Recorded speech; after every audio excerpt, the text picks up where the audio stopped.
সিদ্ধান্ত নিলাম বিশ্বকর্মা যোজনায় আমাদের যারা বিশ্বকর্মা আছেন, হাতের কাজ করেন, আমাদের কামার কুমোর থেকে কুম্ভকার, স্বর্ণকার থেকে মালাকার থেকে তাঁতি থেকে নাপিত থেকে সবাই যারা 8,65,000 আবেদন করে রেখেছিলেন, আগের সরকার যাদের আবেদন জেলা শাসকদেরকে দিয়ে কেন্দ্রের এমএসএমই দপ্তরে পাঠাতে দেননি, আমরা দ্রুত ওই 8,65,000 পিটিশনকে পাঠানোর ব্যবস্থা নিলাম। আপনারা জানেন পশ্চিমবঙ্গে 11 কোটি মা বোন দিদি উজালা 1-2 বেনিফিটেড হচ্ছেন।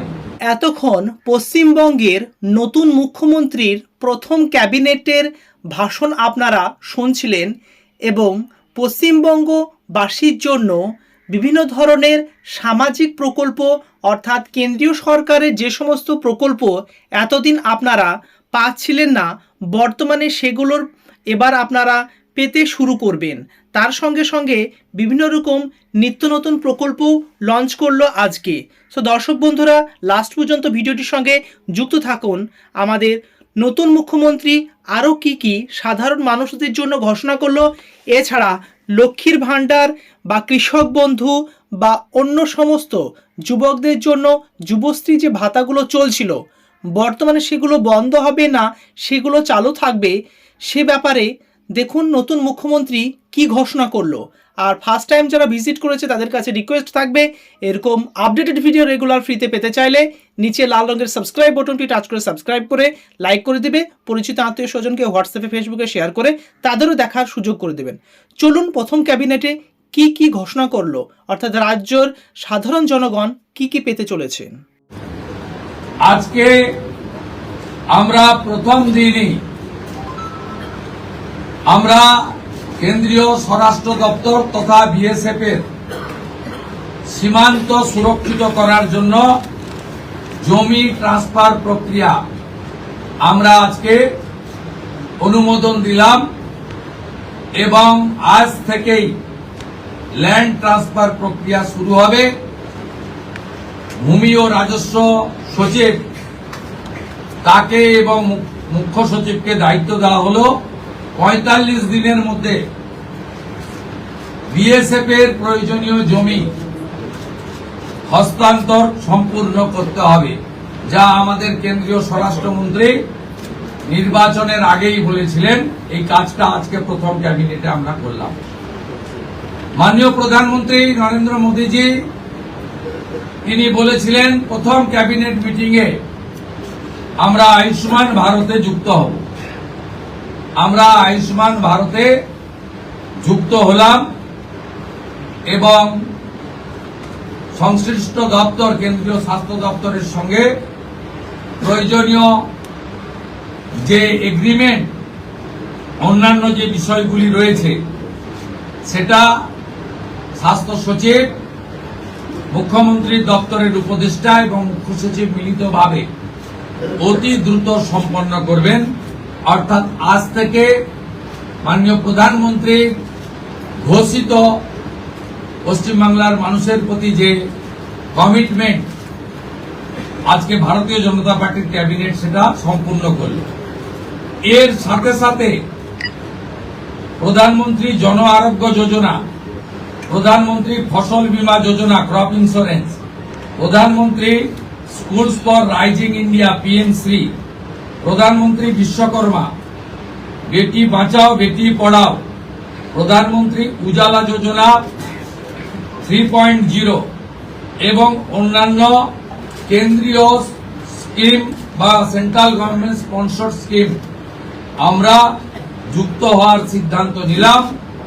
বিশ্বকর্মা যোজনায় আমাদের যারা বিশ্বকর্মা আছেন, হাতের কাজ করেন, আমাদের কামার কুমোর থেকে কুম্ভকার, স্বর্ণকার থেকে মালাকার থেকে তাঁতি থেকে নাপিত থেকে সবাই যারা 8,65,000 আবেদন করে রেখেছিলেন, আগের সরকার যাদের আবেদন জেলা শাসকদেরকে দিয়ে কেন্দ্রের এমএসএমই দপ্তরে পাঠাতে দেননি, আমরা দ্রুত ওই 8,65,000 পিটিশনকে পাঠানোর ব্যবস্থা নিলাম।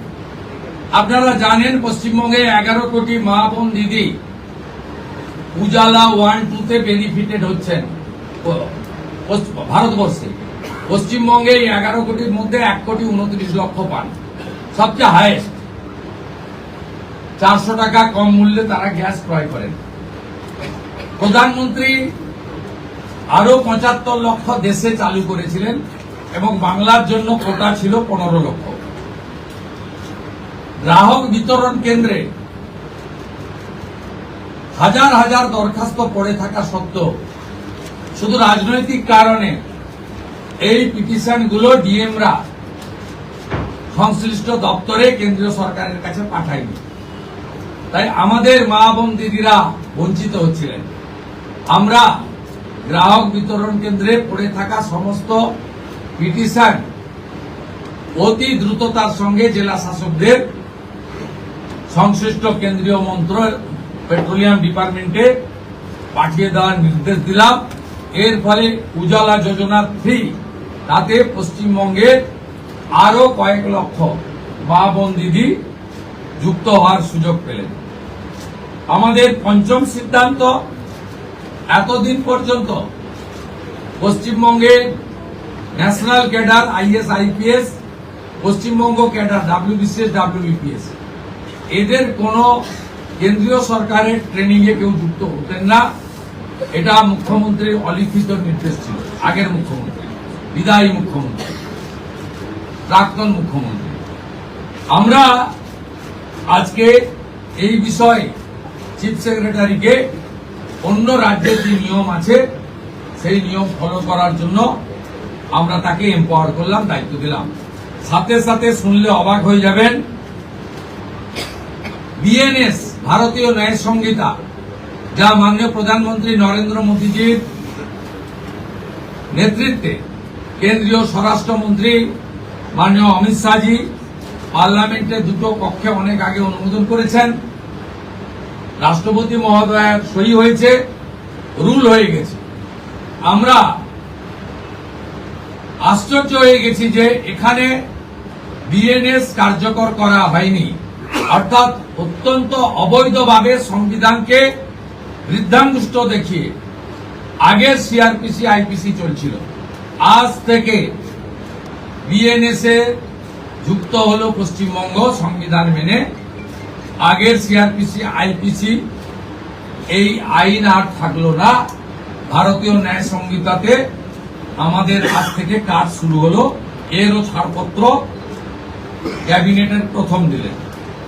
ষষ্ঠ সিদ্ধান্ত, মাননীয় স্বরাষ্ট্র ও সমবায় মন্ত্রী অমিত শাহজি নির্বাচন প্রচারের রায়দিঘি থেকে বলেছিলেন যে 2015 সালের পরে পশ্চিমবঙ্গে কোনো রিক্রুটমেন্ট হয়নি, তাই প্রচুর শিক্ষিত যুবক যুবতীর বয়স চলে গেছে।